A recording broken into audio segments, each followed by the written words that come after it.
Today we're going to go over how to set an interior door. So I'm just going to go ahead and start. We want to always start with our opening to make sure it's clear of any obstacles as far as sheetrock sticking out too far. There's a little bit right here, so I'm going to cut that off. So we want to clear out anything that's could be in the way. Looks pretty good on that side. There's a little bit on the head here, so I'm going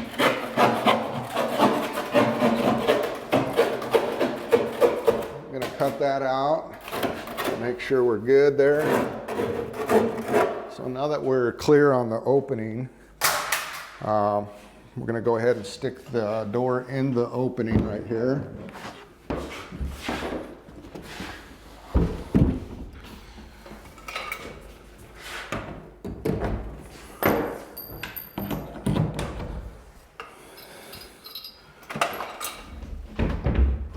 Starting out, we want to tack this door into the opening. I'm going to grab my 16 gauge pin nailer here, and we're shooting 2-inch nails through this.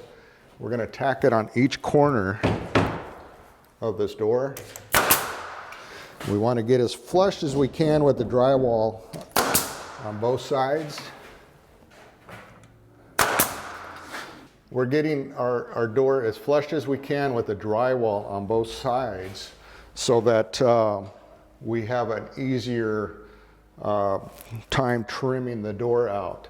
And by doing that too, if the walls are out of parallel, we are going to check our parallel, which you will see on the stop here. I'm going to pull this out just a bit. It could be off a little bit.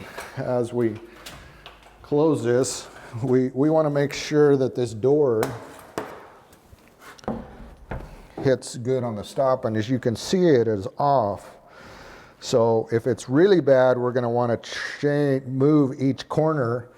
Normally I like to do it on the bottom because it's easier on the casing, so we're going to move it just a little bit right there, and you can see that this one is hitting in the middle, open on the bottom and the top, so we will bend the jamb a little bit or beat the case or the stop over to make that correct after we're done setting the door.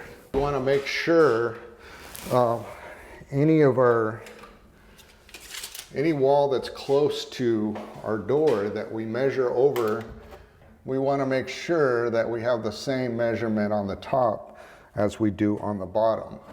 So as we do this, our door will be correct to the opening. We're good on the wall, but we're a little off on our margin on the top. So I'm going to have to pry this door up just a hair to make it correct.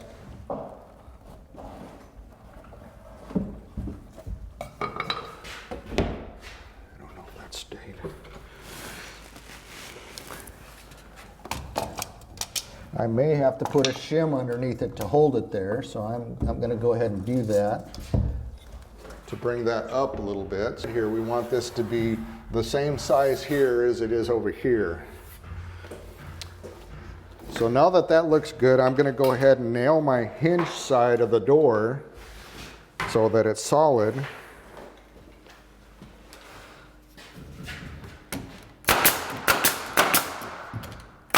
Usually you want 3 nails across and maybe another nail underneath the hinge. So I usually have a hinge, 1 nail above and below the hinge on each spot.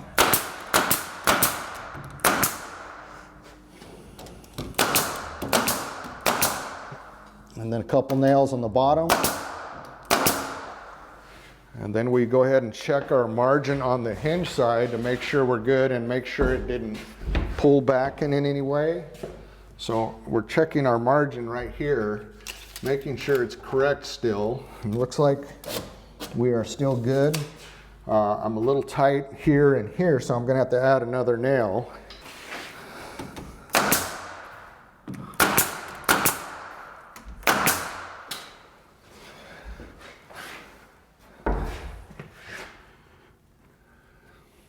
Okay, it's looking pretty good. Needs a little adjustment here, so I'll take my pry bar and bring it. Just need to bring it out just a little bit.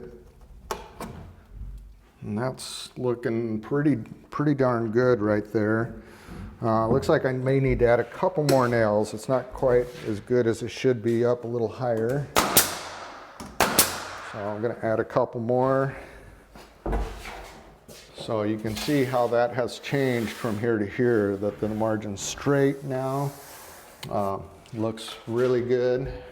So now we're gonna work on our hinge side. And we are tight to the framing over here, so I did not add any shims, but if it gets loose, of course, we are gonna wanna add shims, you know, back here. But see, as you can see, there's no room. We're up against the trimmers.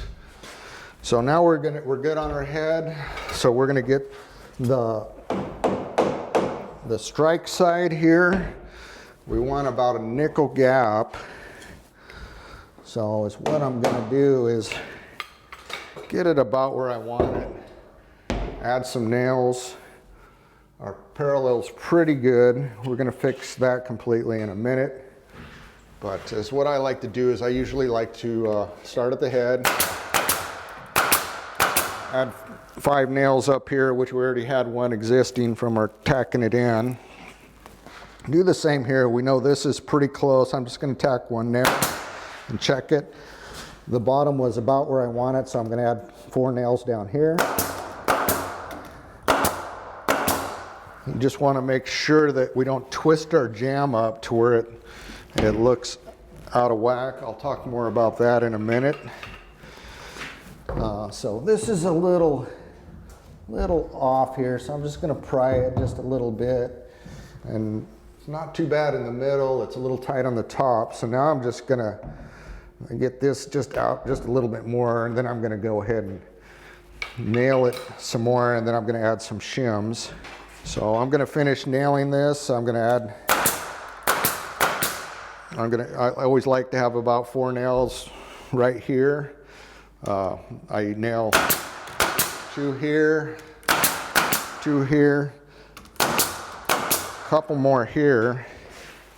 So I got nails in each spot. And then this is where you want to do some adjustment. So you want to take your pry bar, or you can use your hammer. Sometimes I use the hammer, so you can use the hammer claw like this. Pry it over, which I pried it too far right there. So tap it back. I need a little bit more room at the top, so I'm gonna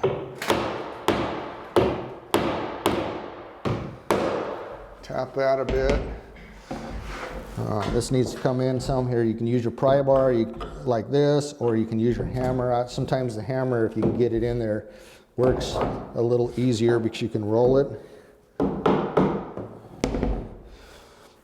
And once you get it pretty close, we want, because there's such a big gap in these areas, you want to have at least a shim here and a shim on the bottom. So what I'm going to do is add some shims in here. And you always want, if it's a big gap, you want to put your shims so that they're offset like this. You don't want to run both of the pointed sides in. You want to run them like this in the door so that it works better. So I'm going to, if you can get one to slide through, you're going to slide it through. And then you're going to slide this one back through this way. So that looks pretty good right there on the margin, as you can see.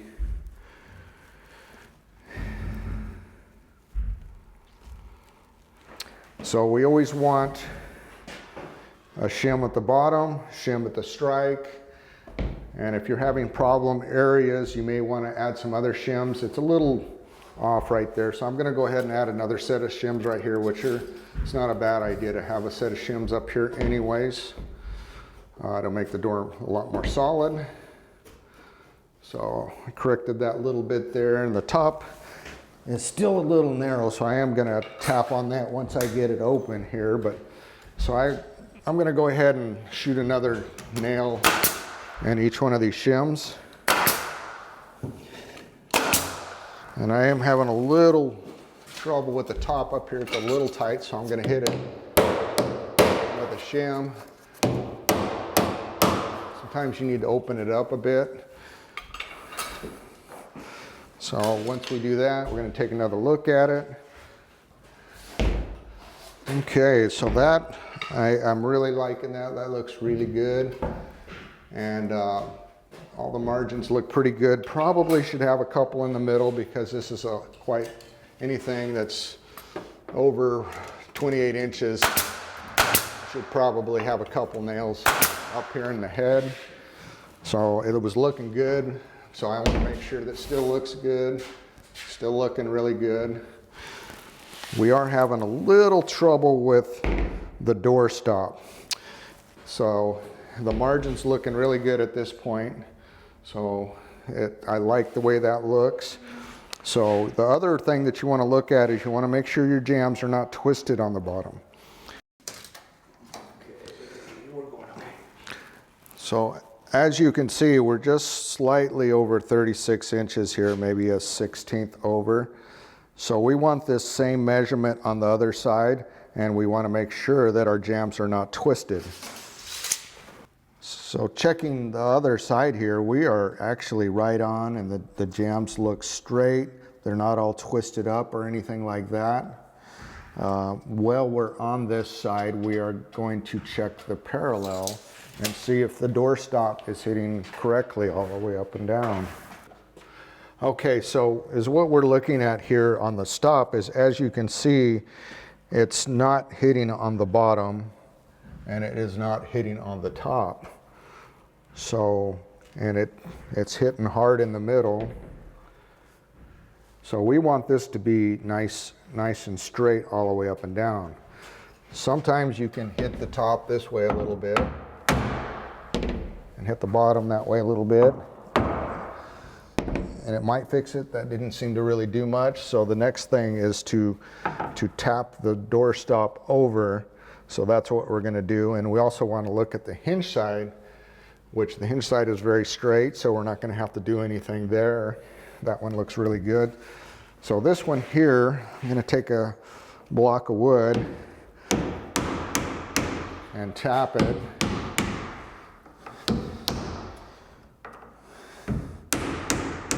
And then we check it again, make sure it looks good. That's getting better. We still have a spot here.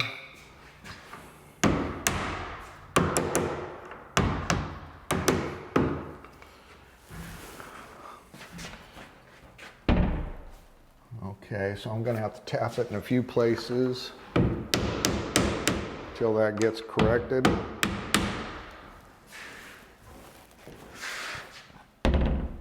It's getting better, not quite there yet.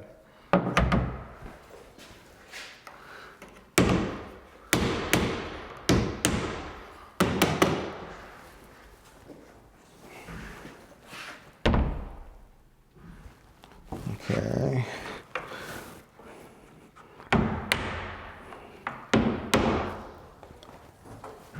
So we've tapped it around, we've gotten it looking good all the way up and down so that it's straight.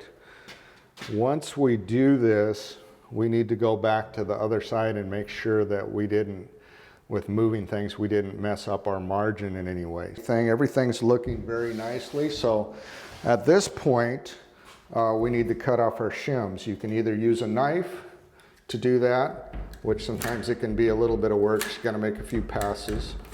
And then sometimes they will break off nicely, sometimes they won't. Or the other option is a multi-tool, which I feel that works a lot better because you don't have the little debris that's left over. So we want to make sure that there's no obstacles as far as mud, sheetrock mud, or anything in the way. I always do a dry fit, and this one's fitting really nicely, but you know, you can go around the door and just make sure there's nothing sticking out, and make sure that there's nothing in the way.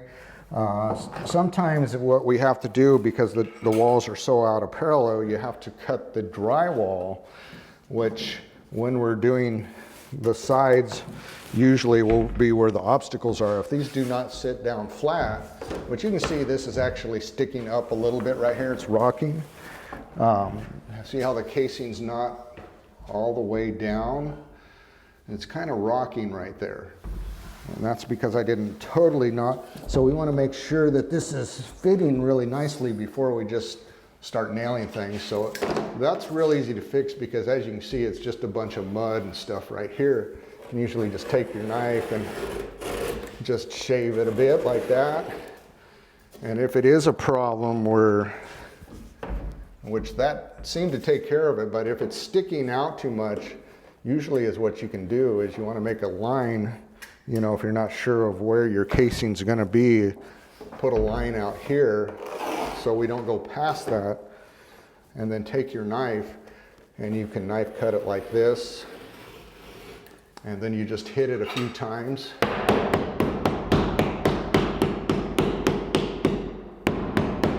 And you see how it really softens the drywall. You can almost just peel this paper off, and then a lot of times you can just take the back side of your hammer and just go like that, and you've just saved yourself a lot of pain because you want it to always sit really tight on the inside.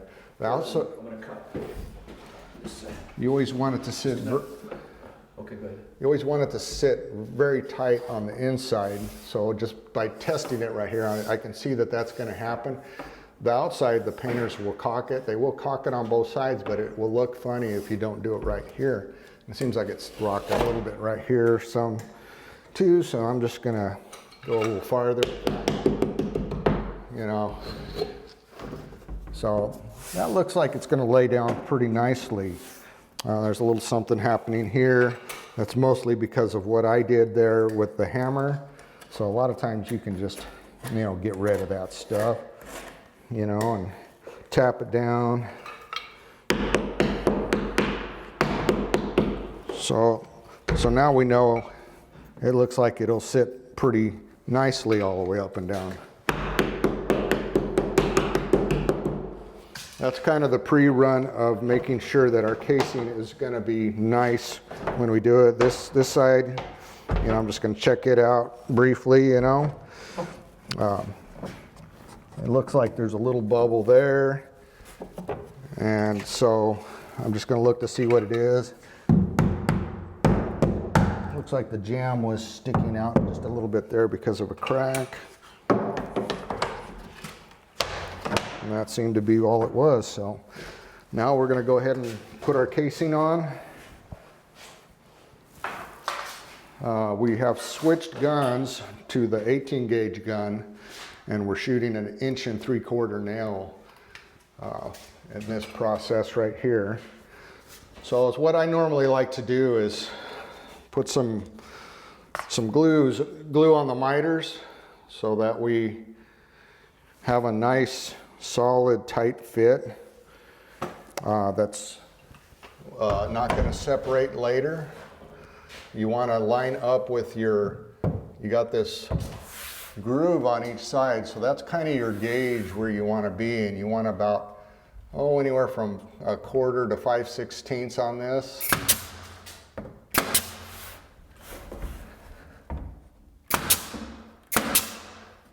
And usually, you know, if it's maybe a 2/8 door or so, you know, that's, or even a 3/0, probably that's more than enough nails on this door right here on the head.